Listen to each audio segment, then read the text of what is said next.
You're welcome back to Al-haqq Network on EBS, and inshallah we're going to continue with the rest of the program that we have for today. We still have Al-Bayan, which is our lecture, and also immediately after that we'll be taking the Sirah. Inshallah, we have in the studio this evening to discuss with us on infertility, and we have a doctor, a senior medical officer in O&G Department of NAF Medical Center. We have Dr. Rukaya Mustafa. Assalamu alaikum. Wa alaikum assalam wa rahmatullahi wa barakatuh. Doctor, you're welcome to Al-haqq Network. Thank you very much. And inshallah, our viewers are at home and ready to listen to you and what you have to tell us on infertility. As we all know, infertility has been a problem that is very common in our society. It has its own causes, and I'm sure there are solutions to it. Our viewers are interested in listening to that. Can you please go on with what you have for us on infertility? Alhamdulillah Rabbil Alameen. Wassalatu wassalam ala Muhammad Rasulullah sallallahu alayhi wa sallam. Alhamdulillah, alhamdulillah, alhamdulillah Rabbil Alameen. So we thank Allah for making it possible for us to be here this evening. So we are going to be discussing infertility. Like my presenter rightly said, infertility is becoming very common in the society these days. So if you ask me, so what is infertility? Infertility, by definition, we can just say infertility means inability to conceive, inability to get pregnant after a period of a year of timed unprotected intercourse between spouses, and yet for a period of 1 year they are unable to achieve pregnancy. That's basically the meaning of infertility. So by now, infertility is a broad topic, so I won't really bore you with some unnecessary English there, but I'll just go straight to the point in a way that we are going to understand it. Like you rightly said, causes of infertility is becoming common, and there are so many causes. And I must specify, I must make it clear that gone are those days when in infertility the woman is only being blamed of being unable to achieve pregnancy. We found out that even men is involved in the cases of infertility. So it's not just about the woman. When there's a case of infertility, you have to look into both the spouses. And so talking about the causes, I'll first talk about causes in men. You know, it could be hormonal imbalance, in which male hormones such as testosterone that is supposed to make the man be able to produce quality sperms to be able to fertilize the female egg are insufficient. For example, now how somebody knows she doesn't have insufficient hormones? You know, normally men are more hairy than women. You see that, okay, a man doesn't even have enough hair on his body, looks more like a female, even in his tone, in voice and all that. Those are parts of what will make you know. So still talking about other causes, could be sexually transmitted infections like chlamydia infection, gonorrhea, and you know how the society is becoming this degeneration of multiple sexual partners, yes. And so the risk of sexually transmitted infections is becoming higher, and so we are therefore seeing more cases of infertility.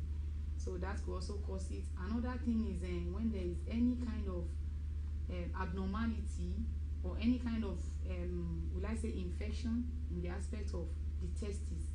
For example, mumps. Mumps is very common. I don't know if you recollect what mumps is. Mumps is that kind of swelling they have on the side of the cheek. It's commoner in children. But when you have a grown adult coming up with mumps, that particular virus has a residual. It keeps residue in the testes. When it affects an adult, it can lead to infertility in such an adult.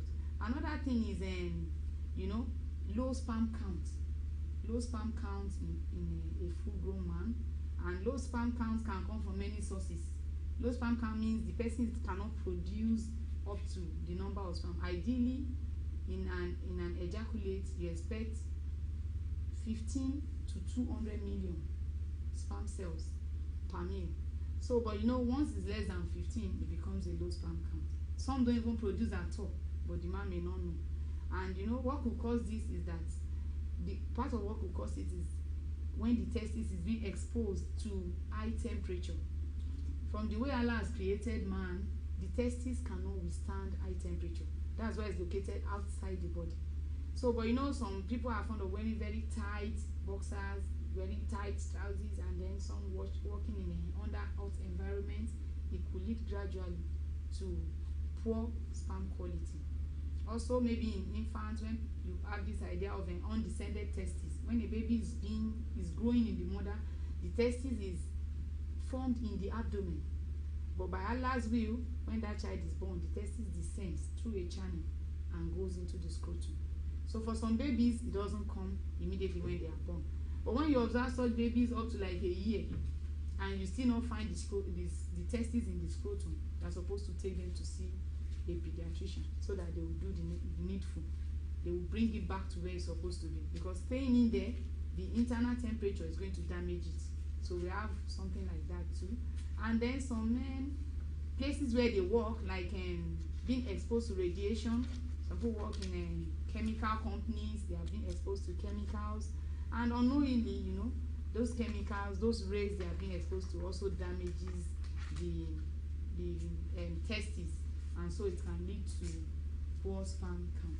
And then one very common one we've been seeing also is what we call varicosing. Varicoses means there are veins, dilated veins surrounding the testes. Dilated veins surrounding the testes, that means those veins are wider in caliber than they should be, and for that reason it's going to generate more heat. So if you look at it, that heat is immediately surrounding the testes, and so it's going to keep damaging the sperm cells that are being produced. So all that being said about men, also chronic alcohol intake can cause it. Intake of hard drugs like marijuana, cocaine, which is, you know, the youth these days are dwelling into drug abuse and all that, so giving rise to more increase in cases of infertility. So talking about women now, you know, women are majorly the focus of the society, simply because after the wedding, the parents, the relatives are expecting to see that pregnancy, and it's not there. So talking about females, it could be one of the major causes we are seeing as hormonal imbalance. Hormonal imbalance in the sense that the way the female hormones are, some are responsible for production of, you know, when a female is born, the eggs she's going to use in her entire life is being born with her. From the time she's born, it's there in the ovaries, being born with her. So when you look at it now, she's being born, she's going to get married at maybe in her 20s, that egg has been there for years, and so when it gets to the time these eggs are to be released in our monthly cycle, some hormones are responsible to make the egg mature, to make it to be released, and then before you now talk of fertilization. In some females, these hormones are not adequate. They are not adequate, and so they will not, it makes it difficult for them to even release the egg, which is known as ovulation, not to now talk of getting that egg fertilized before the person can now be pregnant. So hormonal imbalance is very common in females, and one hormone may be suppressing another. For example, what we call hyperprolactinemia. Hyperprolactinemia means the woman in question is producing milk. Meanwhile, she's not nursing a baby, she's not pregnant. And this could happen because the particular hormone responsible for that is now high and is suppressing the one that will make her release her eggs. So that can make her infertile. Other things again has to do with age. If you look at it now, due to the economic condition of the country, people are not getting married as early as they should. Some based on financial reasons. Okay, the brother is not ready, the man is still financially handicapped and all that. So females are now getting married later than they should, and the productive years are below 30. Once a woman is getting to 32, the infertility rate is increasing. Sorry, the infertility rate is increasing. Because remember I said those eggs have been there right from when she was born, so gradually it's reducing. Another thing that can cause it is a premature ovarian failure. Premature ovarian failure, that's the ovaries now, they are failing to even respond to these hormones. It can fail early. When you say you have ovarian failure, it's like the person entering menopause. So usually people have this view that before a woman will enter menopause, you are getting to 45 and above 50. But we are seeing menopause as early as 38, they are seen as early as 40 these days. So that means whatever a woman has to do, you plan earlier. So then, you know, things like chronic alcohol intake, now see women smoking, drinking, then our habits, obesity, the way some people eat, our eating habits and all that. Obesity also has a role to play in infertility in females. But like I said, it's not just females. We now look at the two parties. We don't just put the blame on the woman. So we look at the two parties to really see the... Okay, thank you very much. If I'm not mistaken, you have been able to carry us along on the causes of infertility, both in male and in the females. But you have discussed about infection on the part of the male, and you've not really touched that aspect on the part of the female, which we all know, or we've heard that women are more vulnerable to infection than the males. What's your take on this aspect? Yes, you are correct. You are correct. Why I would say you are correct is that it's not that women alone are vulnerable, but the infection in women too has a big role to play, a very big one, because the woman carries the womb, uterus, that is going to house the baby. So infection in women can be more disastrous than in men, in that there's this common, you know, in fact, something that people, let me say, people out there use in extorting money from females. Okay, please, before we continue, let's quickly take this call. Salaam alaikum. Wa salam. Please, what's your name and where are you calling from? My name is Jamil. So what do you intend to contribute, make contribution or ask questions as far as this topic is concerned? Yes, I have a question. Okay, I've been listening to the, can you hear me? Yes, please go on. I've been listening to the lecture. The lecture was very, very okay. But now my question, among the things the lecturer have listed that can cause infertility, what about in a situation whereby the woman or the man in question, they go to hospital to run several tests and the doctor says nothing is wrong with them? So what can they do? Okay. Please, doctor. Okay, thank you for your question. You know, if you go to the hospital and we run the tests, different series of tests, and we find out that there's nothing wrong with them, like let me put one thing straight. Doctors are only trying their best. Allah is the ultimate healer. Only Allah has a permanent answer to all questions.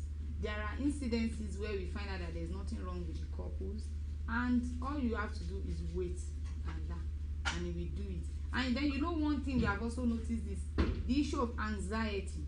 When you go to the hospital and we do tests for you, our tests will not show anxiety. Anxiety in the sense that the pressure from families. The mother-in-law is calling, so what is happening? Has Allah answered you? Have you missed your period? You know, the pressure from the families also puts the woman on an edge. And then that fear, is this how I'm going to be? Do you want to say, is it that me, I'm not going to be able to conceive? And that anxiety alters the hormonal profile of that woman. It alters, because all these hormones we are talking about, controlling all these things, are from the brain, has to do with our psychology. So when she's being disturbed, she's under pressure, she's stressed out, those hormones will lose their pattern. When they lose their pattern, she may not even ovulate in some of her cycles, because what is supposed to regulate it is being distorted. And when it happens that way, you go to the hospital, we find out nothing is wrong with her, but the fact that she is not settled, so to say, she's disturbed, that anxiety is there, it can also delay conception. Okay, you have the right to call in now because our number is rightly displayed on your screen in case you have contributions or questions to ask as far as this topic is concerned. Assalamu alaikum. Wa alaikum salam. You're welcome to Al-haqq network. Please, what's your name and where are you calling from? I'm calling from Adua. Okay, please go on with your question. Now I can't really hear you. Please, you can go ahead with your question. Okay. According to the lecturer, he actually stressed on the fact that age actually matters when it comes to infertility for ladies. So my question is, at what age for female is it advisable for them to actually get married so as to avoid this particular infertility problem? Thank you. Thank you very much. We appreciate you. Our doctor is going to respond to that quickly. Thank you for your question. Actually, in females, the peak of their fertility period is between age 18 and 25. From age 18 and 25, a woman is highly fertile and may be easier for her to conceive at that time than any other time. But like I said, it doesn't mean she can't conceive even if she's older than that. But it's just that from studies, it's been shown that once a woman is in age 32 and above, there are this risk of infertility. Yes. And I was talking about infection. Yes. Infection is also there in females. It's not just male. In fact, it's something that females deal with. And because of that, people out there use it to extort money, even from people. Once a woman just feels some symptoms and she runs up and down, I have infection, and then they use that general terminology. But like you said, infection in female, one bad thing about it can ascend in the sense that, okay, the infection came in through the vagina. Before you know, it can ascend to the tubes. It can get to the pelvis. Popularly, this word pelvic inflammatory disease, PID, is common in females. But it comes when it starts like a mild thing and is poorly treated. And what is now making it worse in the society now is the idea of self-medication. People self-medicate a lot. The moment you just feel something, you walk into a chemist and the person, be it you understand it or not, just prescribe one antibiotics for you, and then you take it and you feel you relieved a bit, but that doesn't mean it has gone. So before you know now, other symptoms may follow suit, like low waist pain, vaginal discharge, itching, and all that. And even STIs. STIs are common. All these indiscriminate sexual activities is also, there can't be a woman without the man in the case of indiscriminate intercourse. So definitely that intercourse, that infection is not just in the female, it's also in the male. Now, another thing is, what of abortion? Can it also be a problem to infertility? Yes, in fact it can. It's one of the major causes too, because when you talk about abortion, there's what we also call septic abortion. Septic abortion, because ideally under the Nigerian law, so to say, abortion is not acceptable. Islamically is not acceptable, but also acceptable in some conditions. If it's detrimental to the mother's life, is accepted. But with the way the society is now, this abortion is becoming rampant. Please, let's quickly take this call. We'll come back to that. Assalamu alaikum. Assalamu alaikum. Good evening. You are on to Al-haqq network. Please, what's your name and where are you calling from?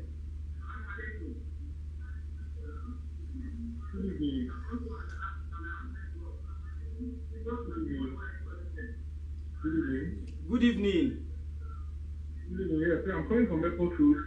Okay, please, what's your name? Airport Road, Augustine. Augustine, Mr. Augustine, please, do you want to make contribution, or you want us to ask you questions, or you want to ask us questions? I have a question for the doctor. Please go ahead, Mr. Augustine.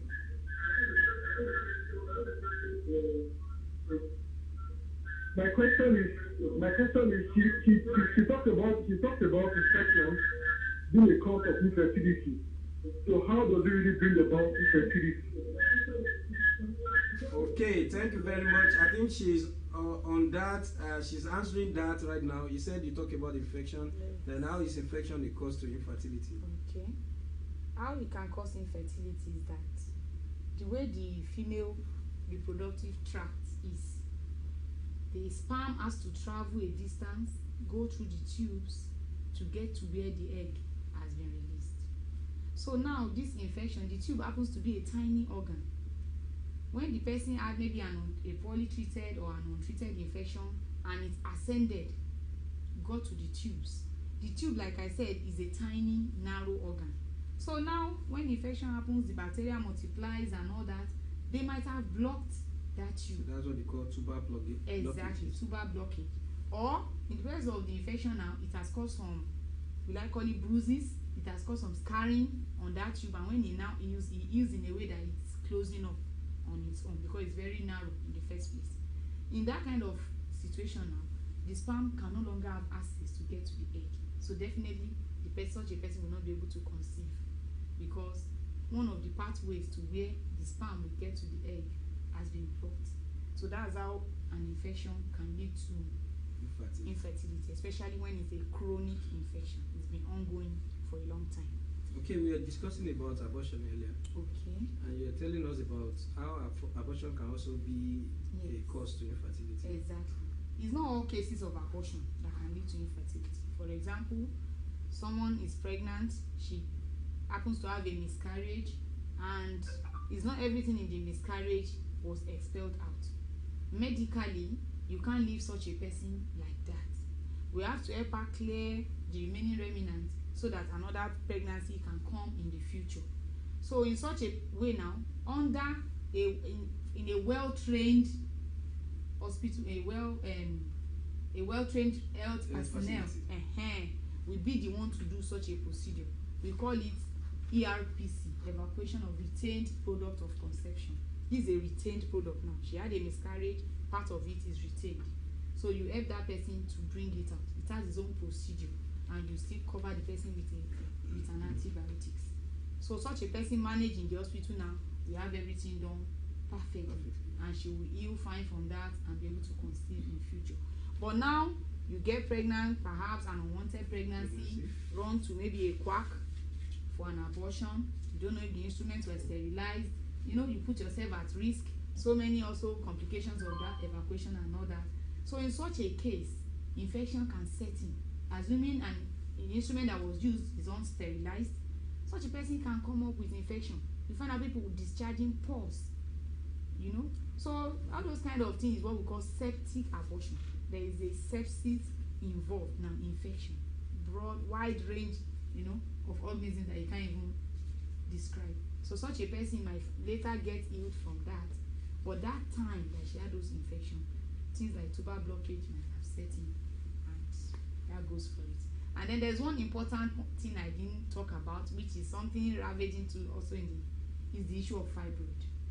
If I go and not talk about fibroid, I'm sure my viewers won't forgive me. Fibroid, you know, is something we've been. Hello. Hello. Hello. Hello. Hello. Hello. Hello. Assalamu alaikum. Wa alaikum salam. Okay. Good evening.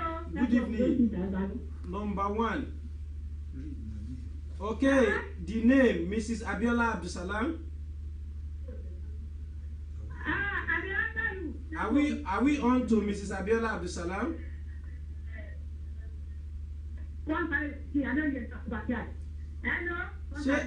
Say your name now, Mrs. Abiola Abdusalam. If you check now, your picture they show for your TV right now, ba? Okay.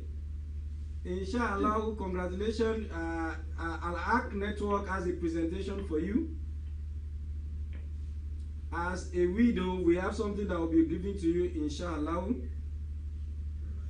All you just need to do, we are going to give you some kg of rice, and also we are going to give you semovita as part of the gift.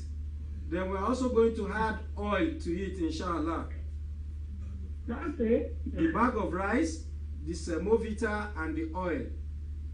Just go to number 66 Lagos Street, inshallah. That is where you're going to get the gift.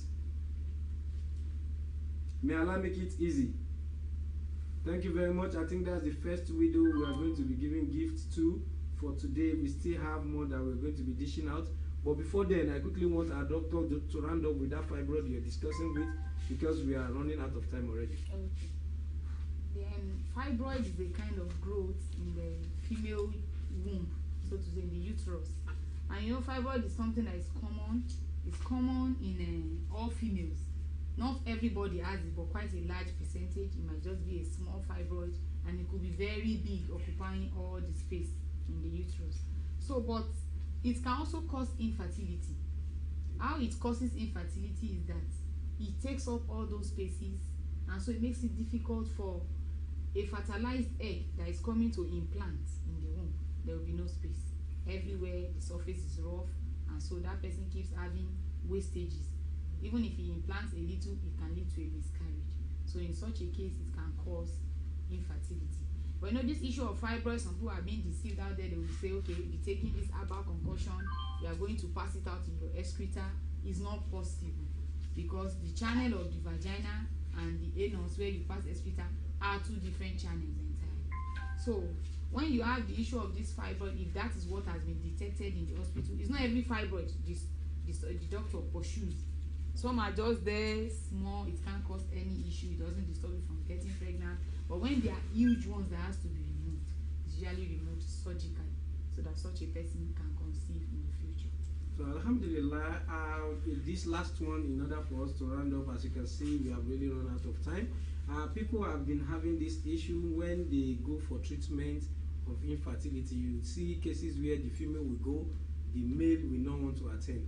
And you know, once one is infected, definitely the other will be infected. So what's your advice? Just give this final advice as we'll be rounding up on this segment of the program. That you are very correct. In fact, that's one of the major problems in managing infertility. The man, the ego, the man just believes it's not the person affected, that it has to be the woman that has the problem. So like I said earlier, in this era now, we have discovered that it's not just the woman. It involves both the man and the woman. So my advice to the public or anybody who falls in this category of infertility, don't just leave your wife to go to the clinic alone. You go together, we evaluate the two parties, find out where the problem is, and get it corrected. You'll be shocked that some of these infertility issues are just minor things, that are just hormonal imbalance, and once we put on some drugs to correct it, some of them get pregnant along the way. Well, doctor, thank you very much. We appreciate the time you have really took out of your time to be part of our program for today. We sincerely appreciate you, and we have the hope that next time when we invite you, in order for you to come and help us to do justice to more topics, you are going to make yourself available. Inshallah. Thank you very much. We appreciate you, and this is, inshallah, Dr. Rukaya Mustafa of the NAF Medical Center, Benin City, has been the one discussing on infertility with us, and that is how much we can take on this segment of the program for today. Inshallah, we'll be moving to the next segment, which is Sarah. And before we do that, we'll quickly go for a commercial. When we come back, Sarah will continue on Al-haqq Network.